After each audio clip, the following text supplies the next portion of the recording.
નમસ્કાર ખેડૂત મિત્રો, આજે અમે અમરેલી જિલ્લાના લાઠી તાલુકાના દામનગર ગામે એક ખેડૂત મિત્રના ખેતરે આવ્યા છીએ કે જેમણે પોતાની 9 નંબર મગફળીની અંદર આપણું આર્યમાનનું મિક્સ ખોળ દાણાદાર ખાતર વાપરેલું.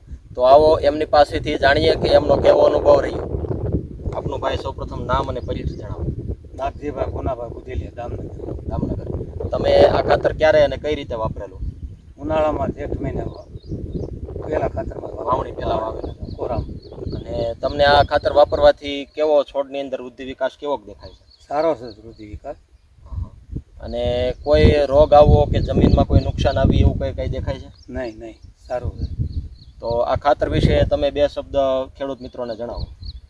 હા, ઓર્ગેનિક ખાતર છે એટલે બધા તત્વો આવી જાય છે, સારું છે. પરિણામ સારું છે. ઉત્પાદનમાં કેવો ફેરફાર જણાય છે તમને? હવે તો દિવાળીએ ખ્યાલ આવે, પણ અત્યારે વિકાસ સારો છે, છોડનો વિકાસ સારો. તમે ખેડૂત મિત્રોને શું સલાહ આપશો ખાતર વિશે? આ વપરાય, સસ્તું ને સારું છે એટલે ખેડૂતને ભલામણ કરાય. તમે વીઘે કેટલી થેલીનું વાવેતર કરે? વીઘે પોણી થેલી જેટલું નાખેલું છે. તો છાણિયા ખાતર કરતાં સસ્તું પડે કે? હા, સસ્તું પડે. છાણિયું ખાતર તો અત્યારે ક્યાં નામ લેવાય. છાણિયા ખાતર કરતાં ઓવરઓલ તમને સસ્તું પડ્યું. ઓકે, આપનો ખૂબ ખૂબ આભાર. હા.